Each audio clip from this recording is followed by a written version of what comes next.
Hello, welcome to a new video from this OCI knowledge sharing series. So today I'm gonna cover OCI DNS management. So if I'm gonna go on hamburger menu, I'm gonna click on networking, and on the middle of the screen I'm gonna see this menu, which is DNS management. Now, if we look at all the components that are part of the DNS services, we can see that we have the capability to manage domains in here. We have a menu that is called zones. We have labels that we can apply. They're not appearing in here, but we can see it there. We'll have the capability to set up child zones. We can create the records for the resources in there, and also we can use delegation for these domains that we're gonna see it in here. So usually when you hear the name domain, what is a domain? A domain name identify a specific location, or a group of location where the on the internet as a whole. So this is what we can think about a domain in this discussion that we have. Now, as you can see, I click on a zone. So in a zone we have two options in here. We have a public zone and a private zone. Public zone is the one that will allow to communicate with the DNS from outside your infrastructure. So from the internet this will be recognized, and the private zone are let's say the zones, the resources created when you create a different VCNs in there, and also we're gonna dig a little bit later into this. So let's start with the private zone. The zone is a portion of the DNS namespace. So we have a SOA, so start of authority record, which defines the zone. So let's click create a zone. As you can see in here, we can have two options. We can import the data from a previous register and DNS zone, or you can go and create a new one. You can create a primary or a secondary one. When you have another DNS server, this can be a secondary one, but in our case it's gonna be the primary. So in here I'm gonna give the DNS name. So DNS name, I have bought a new domain, OCI.inc, and that's gonna be the DNS name for this zone. I'll press create. Okay, and at this point, as you can see, I'll have different records in here. So these are the name servers for this that needs to be put it into the namespace where we have bought the DNS. Where is the registrar and so on.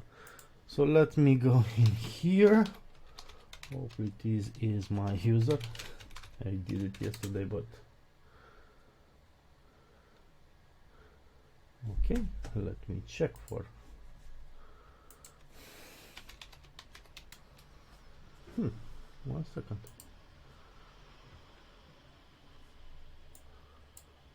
That was not mine. Okay, name chip. Okay, much simpler.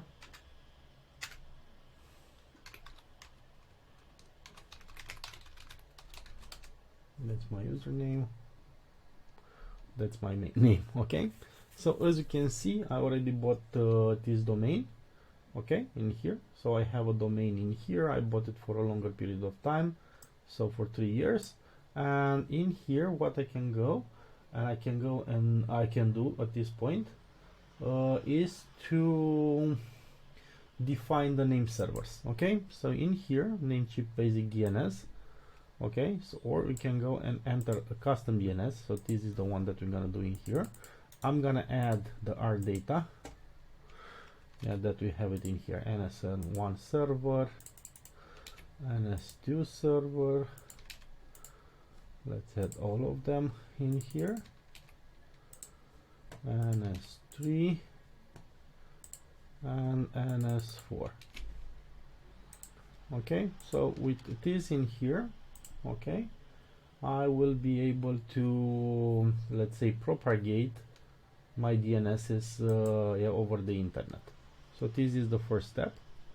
In here, we can wait in here. Next step that we can do, we can go, the DNS zone is still in creation mode. I think it is created now. Okay. So next step, that what we could do in here, we can manage a record. And when you say manage a record, we can add different, let's say, addresses. If we have a public IP address, let's say for a load balancer or for something, I can go and we can define it in here. So let me do something like this. Let's go to networking. Let's go to reserve public IP addresses. Let's reserve one public IP address and I name it app.oci.inc. Let's say it this way. I will reserve this IP. Okay, so I'm gonna have an IP address in here. I will take this IP address. I will go now to the DNS. Again, networking, DNS zones, page, records, manage records, add new record. I want to make it an A record in here, yeah, so it will point to the public IP. And in here I'm gonna put the name app.oci.inc. Time to leave is gonna be 3600 seconds, and I'll press add. With this edit in here, I'll publish changes. Yeah, I'll confirm publishing the changes. So next step, that let's say if I want to access it directly from the internet, let me create now a load balancer. Okay, I'll create a new load balancer with nothing in the backend, let's say at this point. Yeah, so apps.lb without the dot. Let's make it public. I will use a reserve IP address, yeah, the one that we have in here, a small shape. I don't want more than this. I'll create the VCN in demo. I'll connect to the public subnet. At this point I don't have anything, so it doesn't matter where you put it. I'll press next. Backend, I don't add any backend at this point. Let's leave it is on port 80, the listener. I will not enable the logs, I'll do it later in a different video. And now, yeah, I will get an error on this. Before getting the error, let me go to demo. Let me create a network security group. In that network security group, I will name it web. I will press next. I will add, let's say, source aside block, and I'll put all the internet at this point.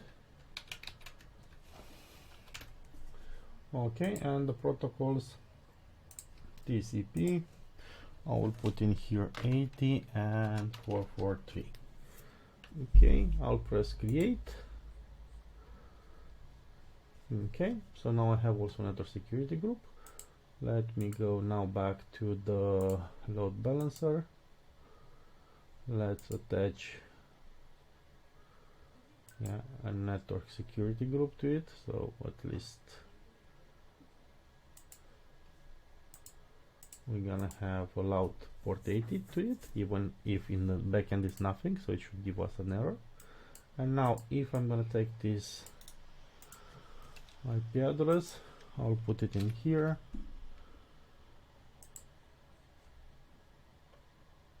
Okay, so I don't think anything is propagated. Yeah, bad gateway. Okay, so we got this error, which means that is everything it's okay at this point. Okay, we got this bad gateway, means that, yeah, nothing goes in there. Now what we did before, we also had this app page, yeah, the DNS entry that we added in here, app.oci.inc,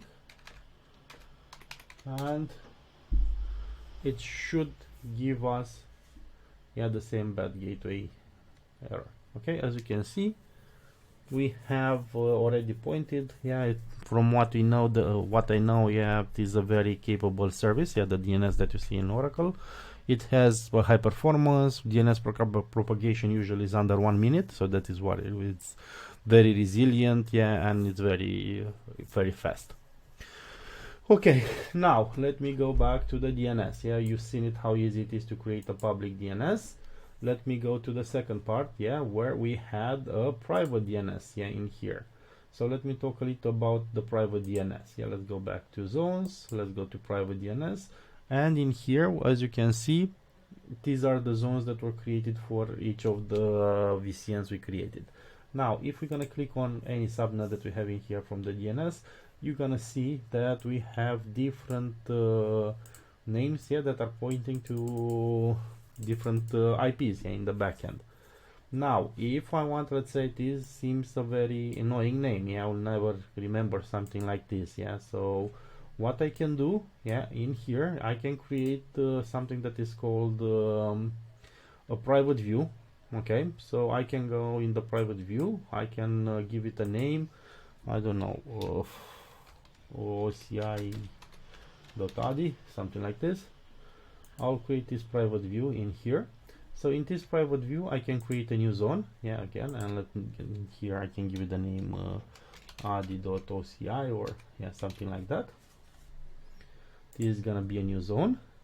So with this one in here, if I'm gonna click it again, I will have the capability to add different records. Now this is added to this VCN. Yeah, it's added, I think, to the first. I can add it to any VCN I want, but at this point I will add a new record. I will add an an IPv6 record in here. You see .adi.oci. So let's name it lb.adi.oci. If I will go and duplicate the tab, I will need to go to the load balancer and try to identify one of the private IPs of the load balancer. If not, yeah, I will create an instance, yeah, with yeah, that will give me this private IP. Yeah, so I'm not able to identify here. I will see it in the logs. So it's much easier for me to go and create a new instance, or even check for the one if I already have one in here. Demo. I think I created one. No. Okay. So let me create a new instance. So demo 1. In here, let's leave it in AD2. Let's make it as a null is free. Yeah, both volume I haven't used it, but I don't know why it's asking me for this. I can leave it. Yeah, I can save the private key. I can also save the public if I want to use it. Okay, live migration. Okay, leave it. Let's create this instance.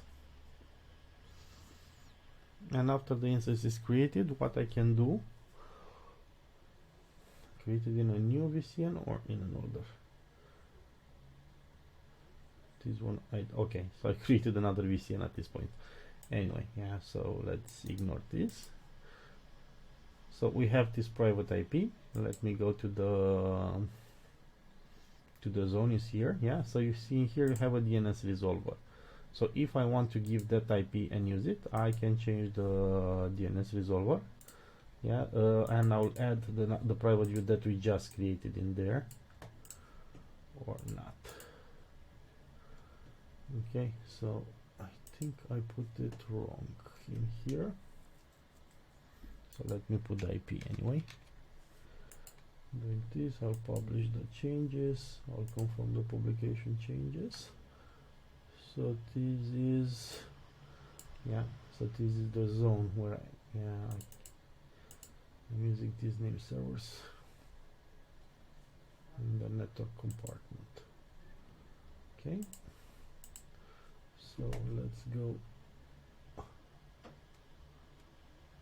here again, and I need to change this and not create a zone. I want to go to the VCN.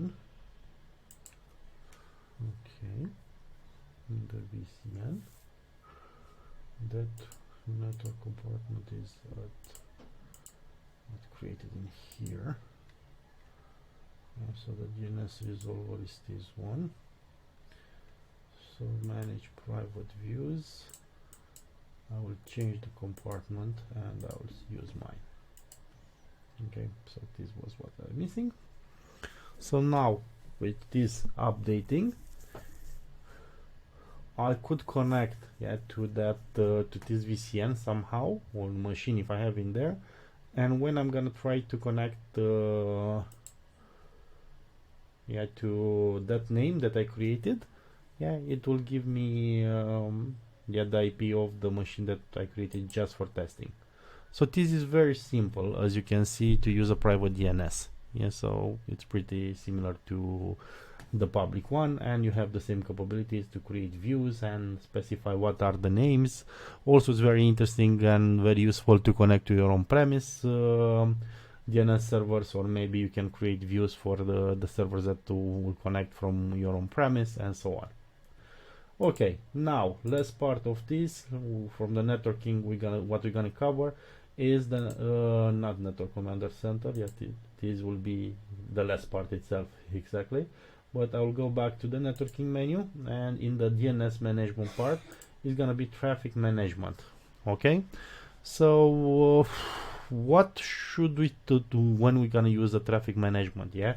So usually if we're going to create a traffic management steering policy and so on, we're going to use it for failover strategies, yeah, for cloud migration strategy, load balancing for very big scale infrastructures. If we have hybrid environments like cloud environments and on-premise, we have worldwide geolocation, steering location, yes, or maybe let's say I have my environment in Germany, in US, and in Japan, so I want to get to the closest one from my location. Yeah, we can have a lot of other things in here. Now if you click on the menu create a traffic management steering, you're gonna see the different policy types. The first one that you see it in here is the load balancer. Okay, so it is a global server load balancing. Yeah, it is a round robin service. Yeah, can be used to distribute the traffic among multiple servers. Yeah, so you can do that. If you look in here, you have to select, yeah, what is the A record, yeah, the name of what is going to be called in the backend. You can create a health check. It can be a ping or an HTTP. Yeah, so that means the page will be loaded in here, and you can attach the subdomain, yeah, for this to be called. Next one is gonna be the failover part. Yeah, so with the failover part, we're gonna create a pool. Yeah, so this will monitor the primary endpoint and reroute all the traffic to the failover location if the primary endpoint is unresponsive. Okay, so again, very important is health check that will see if the primary is up and running. Yeah, and you can put what is the primary, what is, let's say, the priority in there. Third one is the geolocation part, yeah, the geolocation steering. Yeah, so this does the dynamically routing, yeah, that will request to the appropriate response pool, yeah, which is related to the location, yeah, the physical location of the originating request. So if I'm gonna do a call from Romania, yeah, if I have my closest data center in theory should be Germany, Frankfurt. Yeah, so if I'm gonna be in Japan, I can go to Osaka and so on. Now the next one is the ISN steering. Okay, so the ISN steering means that it's gonna do a dynamically routing traffic. It will route the traffic, yeah, between the originating ISN. Yeah, so ISN number. And the last one, yeah, it's IP prefix steering, so that will means that will route the traffic based on the originating IP prefix. Yeah, so if we have an IP that starts with a certain number, it will know to go, yeah, to the pool that we defined in here. And as always, most important part is this health check option that we have in there. Okay, so as a short recap, yeah, we looked today into the DNS, we looked into the private DNS, we looked into the public DNS, we created DNS, we created a DNS entry and IPv4, we create a zone, and also we attach that a private view, yeah, and we attach that view to a VCN, and yeah, we showed you how to connect to it and so on. Now let's say if you want to go and see for a public IP, yeah, for the ones that we have in here, or for public name, what you can do, and to be sure it's done, we can go and use this command nslookup. We put what is the, let me delete this, it's HTTP, let's leave only the name, and it's gonna give you this IP 193.22.12, and this is the one here that we had initially put it on load balancer. It's gonna give us the bad gateway. So I hope you enjoyed this video, and see you on the next one. Thank you.